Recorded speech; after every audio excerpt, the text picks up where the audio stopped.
कैसे हो दोस्तों। उम्मीद है अच्छे होंगे।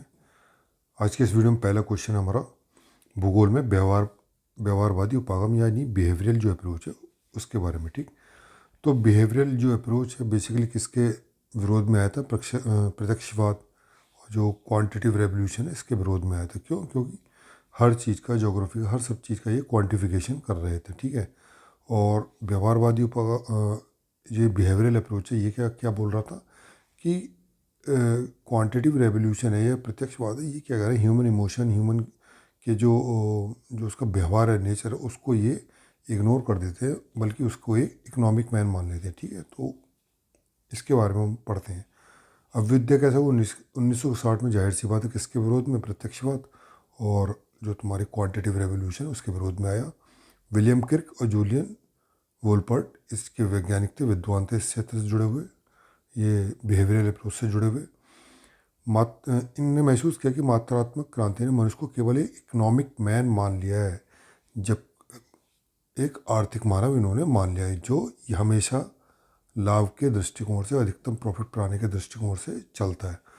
व्यवहारवाद का उद्देश्य भूगोल में वास्तविक मनुष्य को स्थापित करना है, यानी वास्तविक जो रियल में ह्यूमन होता है, रियल में जो मनुष्य होता है उसको स्थापित करना, कैसे वो डिसीजन लेता है, जो भावनाओं, सूचनाओं और व्यक्तिगत अनुभव के आधार पर निर्णय करता है। ठीक है।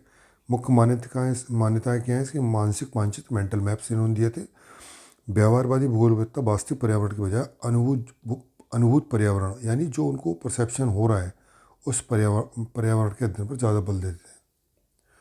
मनुष्य दुनिया को वैसा नहीं देखता जैसा वह है, बल्कि वैसा देखता है जैसे उसकी बुद्धि उसको दिखाती है, यानी जैसा वो परसीव करता है। ठीक। संतोषकारी मानव की बात कर रहे हैं ये। ऑप्टिमाइज़र ऑप्टिमाइज़र जो ऑप्टिमाइज़र या इकोनॉमिक मैन की जगह एक संतोषकारी मानव की बात करते हैं।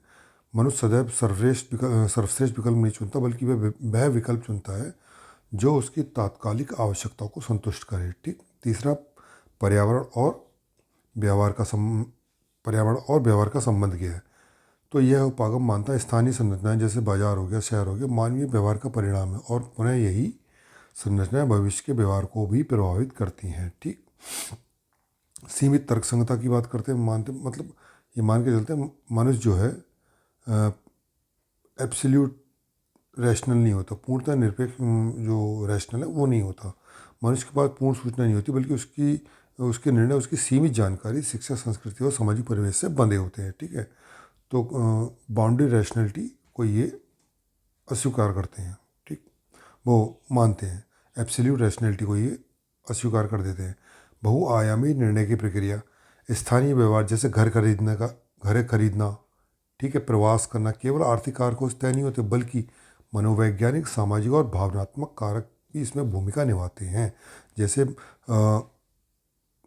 कभी कभी जो प्रवास होता है सिर्फ आर्थिक कारकों से नहीं होता, बल्कि वहाँ पे जैसे मान लीजिए किसी क्षेत्र में वॉर चल रही हो, वहाँ से लोग माइग्रेट करने लगते हैं। ठीक है।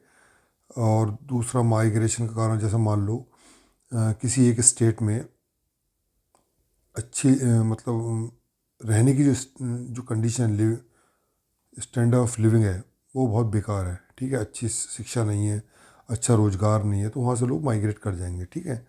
तो सिर्फ आर्थिक कारक नहीं तय करता, बल्कि बहुत सारे कारक ये तय करते। केस स्टडी की बात करते हैं आज के ई कॉमर्स में देख लेते हैं। वर्तमान में बिग डेटा का उपयोग करके कंपनियां क्या करती हैं, हमारे डिजिटल व्यवहार जो उसका विश्लेषण कर रही हैं, और कौन सा विज्ञापन हमें प्रभावित करेगा, यह पूरी तरह हमारे मानसिक मानचित्र और व्यवहारवादी प्रतिरूपों पर आधारित होता है।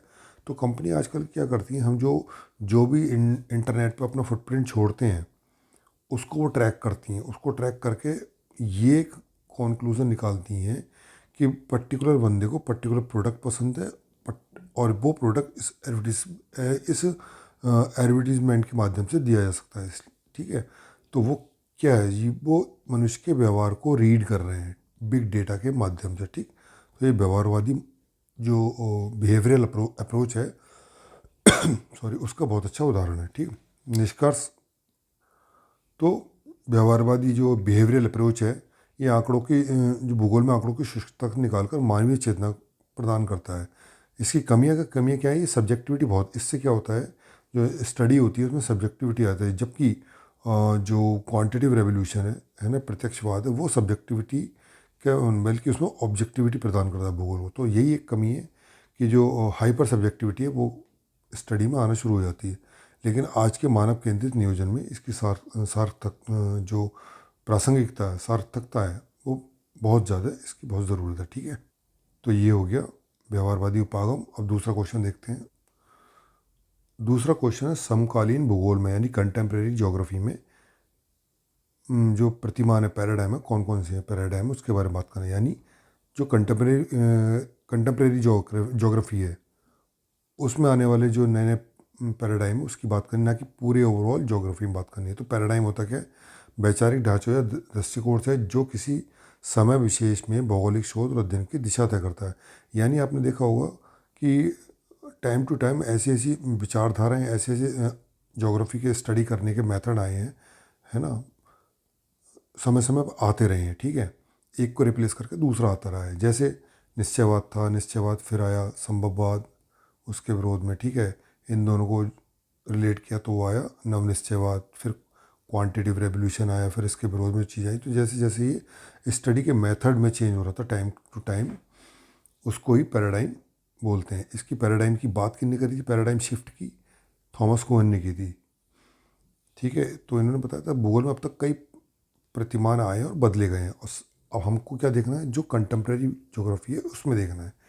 ठीक है, तो कंटेम्प्रेरी ज्योग्राफी जो वर्ल्ड वॉर के बाद में चली है। तो पहला देख लें 1960 के दशक में। पहला क्या है? स्थानिक विश्लेषण, स्पेशल एनालिसिस पैराडाइम। पैराडाइम जो आया था ये 1950 यानी सेकेंड वर्ल्ड वॉर के बाद आया था। जो क्वांटिटिव रेवोल्यूशन है इसका परिणाम है। ठीक, भूगोल को एक स्थानीय विज्ञान मानता है। मुख्य पक्ष इसका क्या है? स्टैटिकल मॉडल और मैथमेटिकल मॉडल इसमें यूज़ किए गए थे। स्थानिक वितरण के सामान्य नियमों की खोज करना इसका उद्देश्य था। यानी जो स्टैटिकल मॉडल और मैथमेटिकल मॉडल थे, इनके आधार पर सामान्य नियमों को बनाना। फिर क्वांटिटिव रेवोल्यूशन के अगेंस्ट में कौन सी चीज़ आई? बिहेवियरल अप्रोचेस, जो अभी हमने पढ़ा है ऊपर। ठीक है, दूसरा है मानवतावादी ह्यूमनिस्टिक अप्रोच पैराडाइम आया था। ये 1970 के दशक में उभरा प्रतिमान था। मानवीय मूल्यों, चेतना और अनुभव को केंद्र में रखता था। ठीक है, मुख्य पक्ष इसके कौन किसने का? ये फू टुआन इसके प्रमुख जो विद्वान थे, इनने इसको, इस वाली अप्रोच को आगे बढ़ा। इसका उद्देश्य क्या था? भूगोल में जो वस्तुनिष्ठ आंकड़ों को निकाल कर मानवीय संवेदना, वही जो मॉडल्स हैं ना, जो बिल्कुल ऑब्जेक्टिविटी है भूगोल में, उससे निकाल कर मानवीय संवेदनाओं को भूगोल से जोड़ना था। अतिवादी या क्रांतिकारी रेडिकल पैराडाइम क्या था? ये प्रतिमान सामाजिक न्याय, असमानता, गरीबों और शोषण के मुद्दों पर आधारित था। मार्क्सवादी विचारधारा से प्रभावित था। डेविड हॉर्वे इसके प्रमुख प्रेरणा थे। एंटीपोड इसकी जो प्रमुख पत्रिका थी। ठीक है, उद्देश्य क्या था? केवल व्याख्या करना नहीं, बल्कि सामाजिक व्यवस्था में क्रांतिकारी परिवर्तन की बात करता है। अभी कौन सा चल रहा है? अभी चल रहा है पोस्ट मॉडर्निज्म। यह सबसे नवीन और प्रभावी प्रतिमान है। ये किसी भी एक सार्वभौमिक सत्य या व्याख्यान, महाव्याख्यान, सार्वभौमिक सत्य यानी किसी भी उसको थ्योरी को ये एब्सोल्यूट नहीं मानता। ठीक है, ये मानता है सभी ठीक है, सभी में कुछ ना कुछ ठीक है, सभी में कुछ ना कुछ कमियां हैं। मुख्य पक्ष विखंडन, विविधता, नारीवादी भूगोल और स्थानीय ज्ञान को महत्व देना है। ठीक, तो पोस्ट मॉडर्निज्म क्या मानता है? पोस्ट मॉडर्निज्म ये मानता है कि किसी भी समस्या का जो हल है किसी एक अप्रोच से हल नहीं हो सकती है। उसके लिए हमें मल्टीपल अप्रोचेस की ज़रूरत होती है।